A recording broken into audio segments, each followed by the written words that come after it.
Welcome to the Growing Your Business podcast, a program created to answer the question, what's in it for me, for both the business and their customers.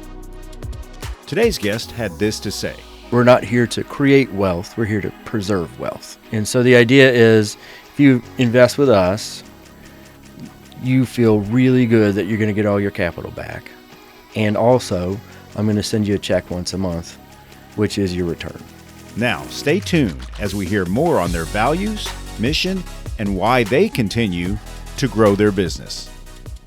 Joining me today on Growing Your Business is Adam Tunks with First Person Capital. First Person Capital. Adam, thanks for coming in today. Wonderful to be here. Wonderful. So let's talk about the services you provide to your customers. Specifically, why should they do business with you?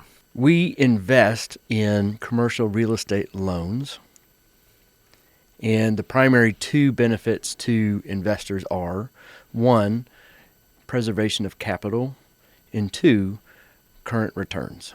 Current returns. So now, not 30 years from now. Right. So when you invest in private investments, there's a broad array of what you can get. Sometimes you get into private equity, sometimes you get into venture capital. Sometimes when you do those two things, it's put your money with me and the business plan is we're going to do stuff and then 7 to 10 years later we'll give you more than you gave us. Okay. Hopefully. Right. and those people are not your customers, or they're not interested in that is not what we do. We're not here to create wealth, we're here to preserve wealth. Okay, interesting. Right. And so the idea is if you invest with us, you feel really good that you're going to get all your capital back. And also, I'm going to send you a check once a month, which is your return. Interesting.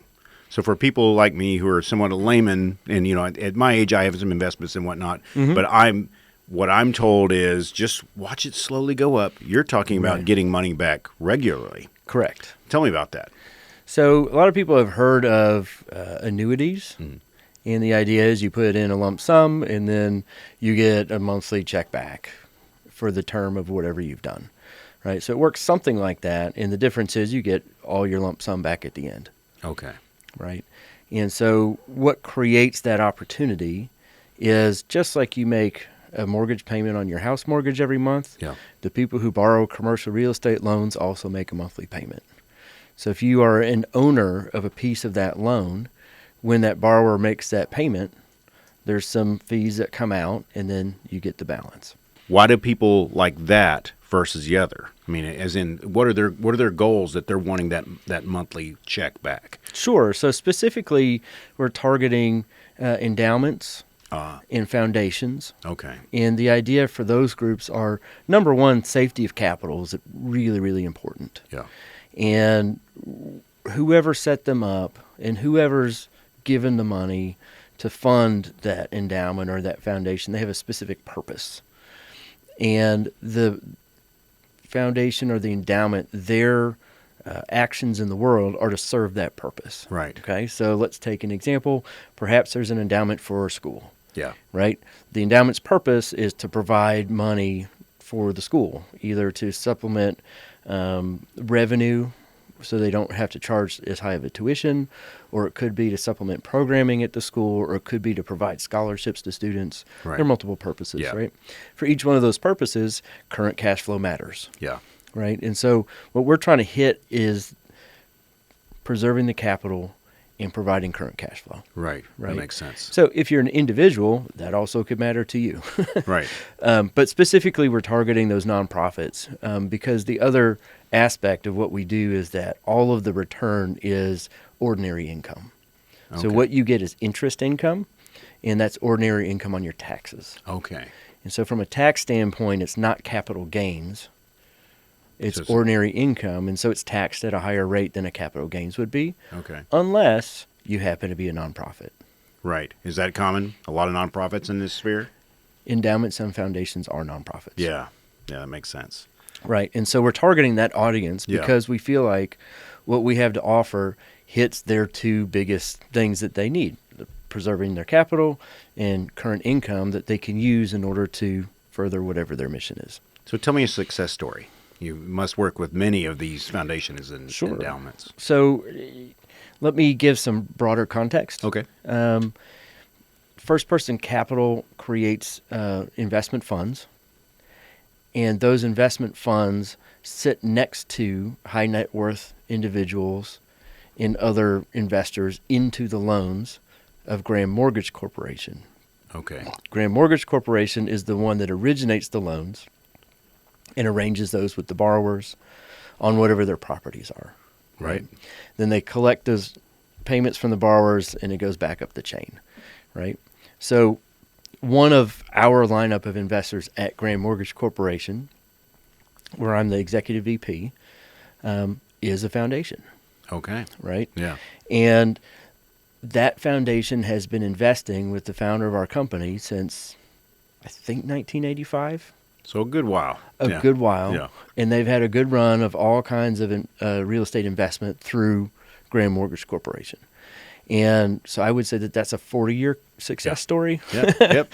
And we're well used to the needs of what they are. And so that's, I guess, a good success story. So what, from a category standpoint, what size of foundations, and I mean, who do you best serve? I mean, is there a certain dollar amount or a certain need that you have to target? Sure. So we have different opportunities or ways that we can do this. That's the right word, is opportunities. Sure. Yeah. So I think that for the fund that I have through First Person Capital, there's an opportunity for a nonprofit who's managing $20 to $50 million and would allocate perhaps $1 million or $500,000 to us. So a fairly small piece of their overall portfolio. Yep. And then there's another category who may say, hey, I don't want to do anything unless it's a $5 to $10 million placement, and I don't want to be commingled with other people. Okay.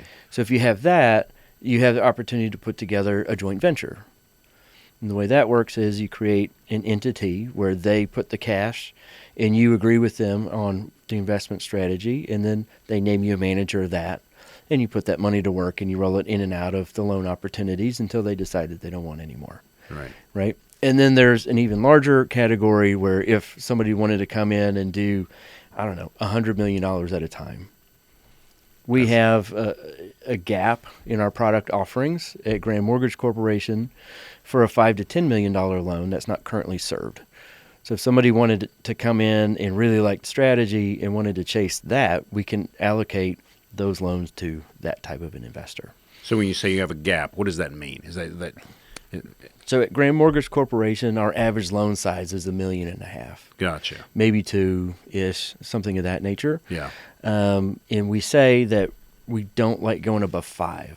However, we see lots of loan opportunities that fit what we do that are between $5 and $10 million loan size. Interesting. And so you can put capital out more quickly if you're doing it in larger chunks. So you mentioned terms. So you're getting some type of monthly. What's the word for that? Like an allocation, or what is Cash flow? Monthly cash flow. Sure. So how long does this go? I mean, it's Dad is dealer's choice. Okay, so you could do it 5 years, 10 years, 30 years, 100 years. So the underlying notes that Graham Mortgage makes are all short term. Okay. So all of those notes are 18 to 24 months. Okay, yeah, that's pretty short. Okay. Yeah. So the strategy of the fund is that you put your, say, $500,000 with us, and we invest it into these loans, and then when one pays off, we put it into the next one. So we keep that money recycling in and out of loans while you are in the fund. So let's talk about the beneficiaries. Sure. Is that the right direction to go? As in, for the foundations and other organizations, this is really important for them. Absolutely. To sustain. What percentage would you say most foundations, they have something like this going, and that's the need you serve? Right. So all of these foundations who manage like that $20 to $50 million portfolio, they're going to have an investment strategy. Right. Right. And it's going to have multiple parts. And some of it might be allocated to risk capital. Okay. Right. Where they're trying to grow the wealth. Right. Some of it's going to be in steady eddy, blue chip stock kind of stuff. Right. Some of it's going to be allocated to fixed income. So define that. Which you might have heard the word bond before. Gotcha. Okay. Right. So AKA bonds. Yeah. We exist in comparison and to enhance your fixed income allocation, right? So what we do is more akin to having a bond than it is akin to having a stock. Got you. Okay. Or having an equity position in a real estate project. So some people might get into a real estate project as a limited partner. That's an equity position. We're a debt position. Okay. And the difference is equity position, you can get a really big return on your money. In a debt position, you definitely get your money back. Right. And so there's a difference there. And so the trade-off is if you're the debt position, you get your money out first. Yeah. Right? But the trade-off is you cap your return. Right. Less return. At whatever. Less risk, less return. Whatever your interest rate is, right? Right. If you're the equity guy, well, you can go to the moon, right? Right. However, let's talk about what leverage means to an equity person. If we're in $1 million project, and let's say we have a $600,000 loan, 60%, and they have 40% equity, and this is not an uncommon split in the deals that we do. If the value of the property increases by 10%, that means that we get our $600,000 back, and then you get $500,000. Interesting. Right? Because all of that gain goes to use the equity. Gotcha. So that means that your position went from $400,000 to $500,000, which is a 20% return. Yeah, it's a nice return. Okay? Yeah. However, if the property goes down by 10%, Right. we get our $600,000 back, and you get $300,000. Right. Risk reward. Yeah. Or lack thereof. Right. You know. So let's say 25% is the right percentage. Sorry. Yeah. Gotcha. Interesting. So either went up by 25% or went down by 25%, although the property only went up or down by 10. Right. And so that's what leveraged returns are, Gotcha. and that's how It's real estate percentages. works. Interesting. Right. And so the question is, where do you want to be? Do you want to be, I'm getting my 600 back? Right. Or do you want to be, maybe I'll get a 25% return? Stay with us. The Growing Your Business podcast will return right after this. The Growing Your Business podcast is sponsored in part by Visual Learning Solutions. Stands out with its expertise in crafting immersive audio and video experiences. Their creative team has over 30 years of experience delivering dynamic, internal training programs tailored to various industries. They ensure the audience receives a compelling message, promotes brand awareness, and increases return on investment. They also excel in producing marketing content. Learn more at their website, visuallearningsolutions.com. Please check our show notes for sponsorship links and additional details. Now, back to the Growing Your Business podcast with Buddy Broyles. Talk to me about why you got into this business. I mean, everybody has was there a moment in your career early on where you're like, this is what I'm going to do? Absolutely not. It's funny. That's most people. I'd say we're probably pretty close to age. And it's like, right. How did I get here? Okay. Well, I mean, but you do it. And what's your why? So my why is the same as it's been for more than 3 decades. So when I was a preteen, I decided I wanted to be an investment banker. Interesting. Yeah. And the reason was... That's planning ahead. I'd say the friends I knew, I don't think I heard anyone mutter those words. Right, right. So the idea was I like working with numbers, and that's great, and you do that, and you have to work with people to do what you do. Yeah. Right? So it's not just a quant job, but there's kind of that crossover. So then I go to college, and I have degrees in these things, and I know people who've gone off and done that. I'm like, I definitely don't want to do that because I learned about what it actually is on the ground, Right. and it's not what I wanted. It's not pretty. Yeah. Working 90 hours a week is painful, and like you make good money, but it really, really hurts.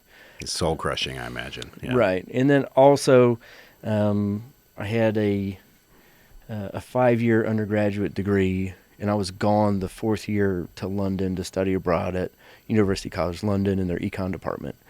And the way that internships work for investment banking positions and management consulting positions are you get an internship roughly 12 months before you graduate, And the idea is it's an extended interview process, right?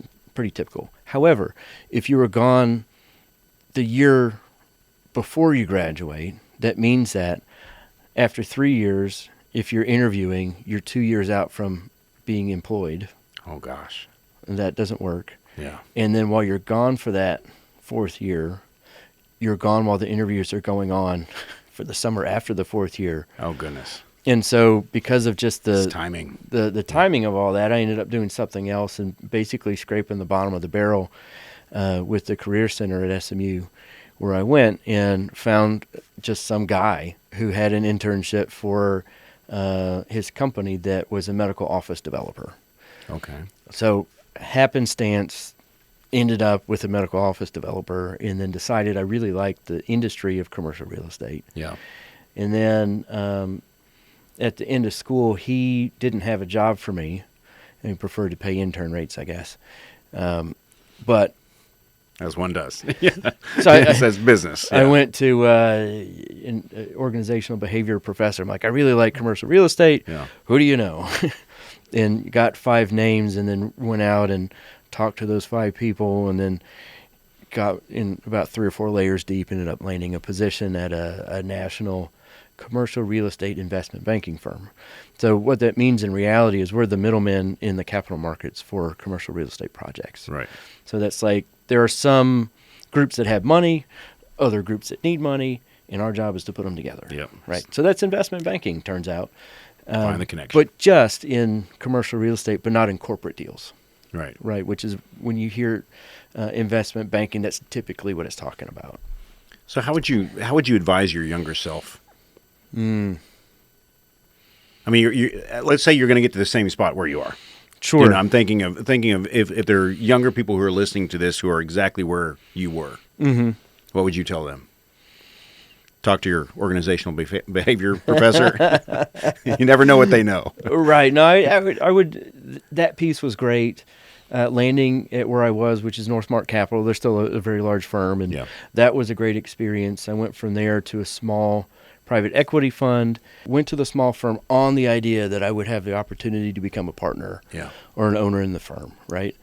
And all of that was great, and that was part of the interviews. I asked that question, was told, yes, that's a potential here. That's a And good when I say a question to ask. small firm, I mean like the owner and me, that kind of small. Wow. Okay.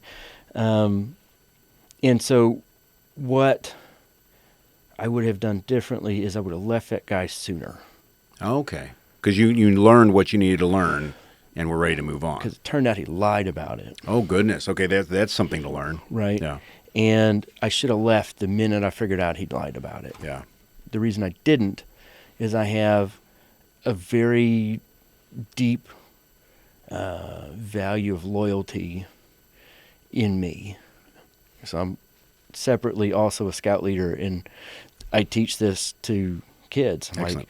being loyal is a big deal. Yeah. Former right? scout leader myself. Yeah. Bang, I get so it. you get Yeah. it. Yeah. Point number 2. Yeah. And so the dynamic was that some of the folks from my first job invested in his equity fund because I said, hey, this is a great opportunity. Oh wow. And That's complicated. he didn't do, well, he created a situation of a big loss. Right. I invested in it too. Yeah. But I have people that I am loyal to that had invested, and so I felt obligated to stay And resolve it or try. and do the best I could Yeah. to do the best for them that I could. Yeah. Makes sense. Right. So in retrospect, the right move is go talk to those guys and say, hey, this is the situation, This is the truth. and this is what I'm going to do, and not operate in the background. Right. So what I was trying to do is trying to do the honorable thing, but also not talk to them until I could fix it. Right. Right. And so the lesson is to run straight to the fire and deal with the fire Right.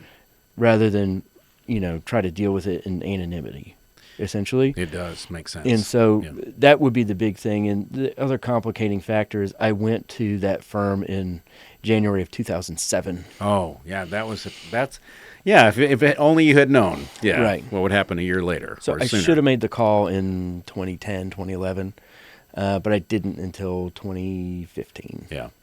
Right. So it's about 4 years gap. Yep. The other thing that I would tell to younger me is relationships really, really matter, and focus more on that. Yeah. I have a personality that's more task-driven than people-driven, and I went back and did an MBA to try to correct some of that deficiency. So what I mean by that is I didn't focus on the relationships with the people I went to my undergrad with. I focused on accomplishment. Well, the education. Right. Yeah, you're there to get. Yeah. But education doesn't really create opportunities. People do. Yeah. Right. And then I didn't focus on maintaining networking when I went into that really small environment. And so those would be the two biggest things that I would change. Yeah, those are good takeaways for our listeners. And yeah, so this is kind of goes into my feeling about education generally is you're told as someone who can get good grades that like you've done well in life if you do that. And I think that all you've demonstrated is that you can meet expectations. Right. But that doesn't really mean much when you get out into the world, and the idea is that you got to work with people, and people are the ones who open doors for you. Yeah.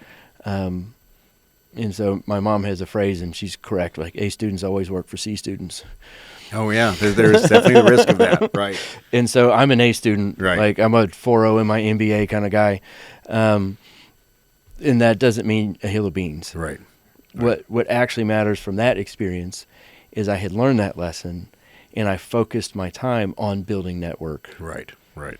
And that's so a big I have a strong relationship with my classmates where I don't have a strong relationship with my undergraduate classmates. Right. Right. Who at this point should be able to be helpful. Right. Right. But you know that now. Right. And so you can restore connections. And that's most of your business now is making, like you said earlier, It is. making the connections and being that person that they trust and know. I mean, you have so much, earn knowledge, learn. You've learned what you have, but you also have earned that knowledge, and that's what you practice every day now. Right. So I did recently, and I'll plug this. There's a friend of mine who is a graduate of my same MBA program. I started with some of my fellow alumni, the DFW MBA Alumni Association, Okay. which is an organization that I'm working with them to try to build. I met her through that effort, and she built a company called Core Clarity. Core Clarity. Core Clarity. Okay. And it goes back to the same OB professor, ironically. There you go. Yeah. Same Come guy. full circle. Yeah. And she went to him during the MBA program and said, there's this Clifton Strengths Finder done by the Gallup organization. Yep. I'm familiar. And it would be brilliant to have it be part of our MBA program. Oh, yeah. Right? Yeah. And he has always been cantankerous, this professor. And he said, well, there are 34 million potential outcomes Yep. of the various ordering of 34 strengths, right? And I can't teach that. The minute you can tell me how I can teach that, we'll come back I'll incorporate it. So what she did was she figured that out, and then she developed a consulting group around that, and has been doing that for 20 years.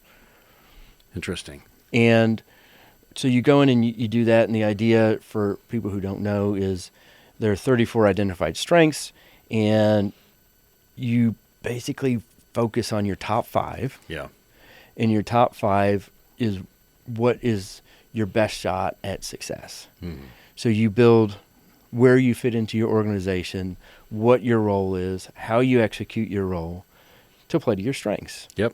And the idea is we're not going to try to bolster our weaknesses, right? But we're going to focus on our strengths. And for Right. the things that we're really not good at, find a buddy. Find someone else. Yep. There's going to be someone else. Bring them in, right? Yeah. And so that's great. So I go in and I do this thing.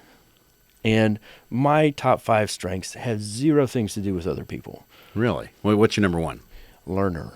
Learner. Oh, that's pretty terrific, though. So I have Makes a good student. I have A good 4 learner. strengths Yeah. that have to do with me looking at me, Interesting. right? And the other one is a motivator, which is achievement. Okay. So there's your 4.0. Yeah. Yep. That Put makes that perfect together. sense. Yeah. But that also means that my first instinct is not what's going on with you. Right. Right. It's what's inside I can there. do that. Right. and that's great. But I have to like try. But that's good knowledge to have. So plugging her though, like I really want to make sure because Candace Fitzgerald. Did you say her full name? Candace Fitzgerald. Candace Fitzgerald. Okay. At Core Clarity, and she's absolutely phenomenal. And it is worth anybody with an organization going to her to, at the very least, get their take on your team's assessments. Excellent. We'll make sure that that's in the show notes. Mm-hmm. So if you're listening or watching, just scroll down, and that information is there, and click through and find it. Great. Speaking of that, yes. How do you like to be contacted? Do you have a website you want to plug, or is sure? How do they typically reach you? So we have firstpersoncapital.com is a website. I've got an email address, adam@firstpersoncapital.com. Perfect. And my cell number is 214-316-6738. I do communication on all those platforms as well as LinkedIn. Excellent. And for our audience, what's a key takeaway to your core business? As in, I know you connect these people with these people in the middle. Tell me, a takeaway from that. What really do they need to take away from this conversation?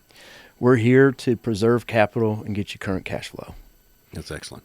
That's a great summation. The rest of this podcast, I don't know, for the listeners, I'm envisioning you, Adam, with the whiteboard. Okay, this leads to this, and this goes here.